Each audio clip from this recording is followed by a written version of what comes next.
നന്ദു എന്താ ഇവിടെ വന്ന് നിൽക്കുന്നേ? അവിടെ എല്ലാവരും അന്വേഷിക്കുന്നുണ്ട്. അച്ഛനെ വിളിച്ച് കാര്യം പറഞ്ഞാലോ എന്ന് ആലോചിച്ചതാ. വേണ്ട, ഒരുപക്ഷെ അച്ഛന്റെ ഫോൺ പോലീസുകാരെ ട്രേസ് ചെയ്യുന്നുണ്ടെങ്കിൽ അത് പ്രശ്നമാവും.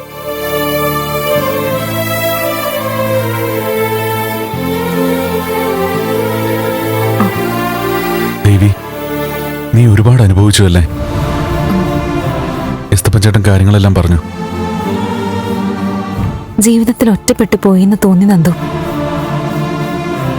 ഇനി നന്ദുവിനെ കാണാനോ ഒരുമിച്ച് ജീവിക്കാനോ പറ്റില്ല എന്ന് വിചാരിച്ച് എസ്തപ്പൻ ചേട്ടന്റെ മുന്നിൽ വന്ന് പെട്ടപ്പോ ആദ്യമൊക്കെ വലിയ പേടിയായിരുന്നു.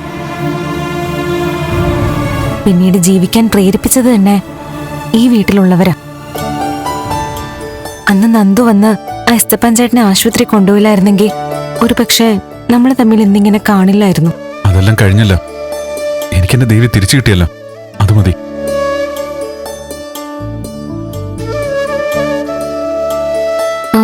അവിടെ വീട്ടിലെല്ലാരും എന്തെടുക്കാ നന്ദു? നന്ദുന്റെ അമ്മയ്ക്ക് എന്നോട് വലിയ ദേഷ്യമായിരിക്കും അല്ലേ? പറയാൻ ഒരുപാടുണ്ട്, എല്ലാം നമുക്ക് സംസാരിക്കാം. ഇന്നത്തെ രാത്രി നമുക്ക് ഉറക്കമില്ലല്ലോ.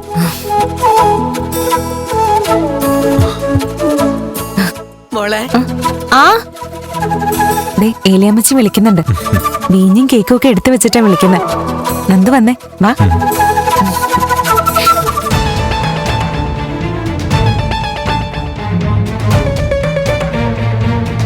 അവനെന്ത് പറഞ്ഞു? കുളിക്കാൻ കയറിയിരിക്കെ ഇപ്പൊ വരും. ഇത്ര ലേറ്റ് എന്താന്ന് ചോദിച്ചില്ലേ അമ്മ? ഇല്ല, ഒന്ന് സമാധാനപ്പെടുകിരി, ചോദിക്കാലോ.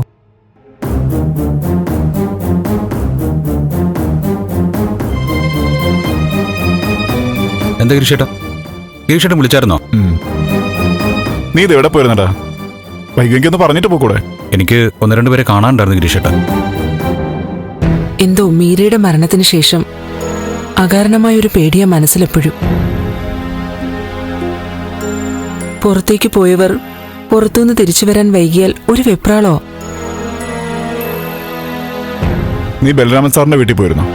അവിടെയും പോയി, വേറെ ഒന്ന് രണ്ടിടത്തും പോയി. പിന്നെ ഗിരീഷേട്ട ചന്ദ്രവത്ത് ഒന്ന് കയറി. അവിടെ എന്തിനാ പോയേ? എന്താ ഗിരീഷേട്ടാ, ഞാനവിടെ പോയത് തെറ്റായിപ്പോയോ? എടാ, അങ്ങനല്ല. അവിടുത്തെ കാര്യങ്ങളാകെ കുഴഞ്ഞു മറിഞ്ഞ് കിടക്കുമല്ലേ. ആ സമയത്ത് മറ്റാരെങ്കിലും ചെല്ലുന്നത് അവർക്ക് പ്രയാസമുണ്ടായാലോ എന്ന് കരുതി ചോദിച്ചതാ. ഗിരീഷേട്ടൻ വിവാഹം കഴിക്കാൻ പോകുന്ന ആളുടെ വീടല്ലേ അത്? ആ ഒരു നിലയ്ക്ക് ഞാൻ അങ്ങോട്ട് പോയത്.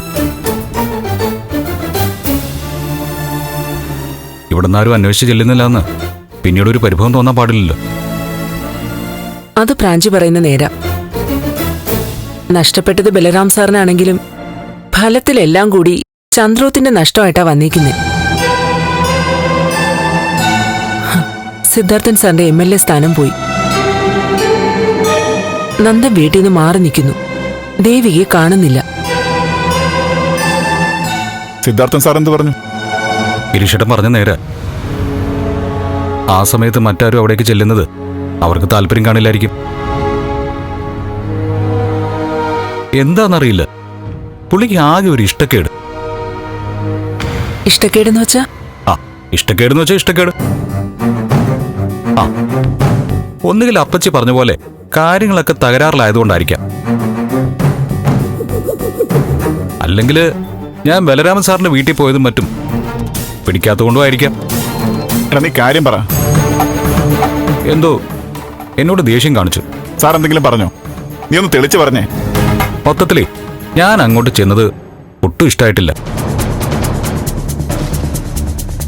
ഈ മുള്ളും മുനയൊക്കെ വെച്ച് എന്തൊക്കെയോ സംസാരിച്ചു. എന്നിട്ട് നീ എന്ത് പറഞ്ഞു? രജനി ചേച്ചി ഇങ്ങോട്ട് വന്ന് കയറേണ്ടതല്ലേ, അതിന്റെ ഒരു മര്യാദ എന്നോണം ഞാൻ പ്രതികരിക്കാനൊന്നും പോയില്ല. ഞാനൊന്ന് രജനിയെ വിളിക്കാം. അതൊന്നും വേണ്ട, നിങ്ങളിതൊന്നും അറിഞ്ഞ ഭാവം കാണിക്കാതിരുന്നാ മതി.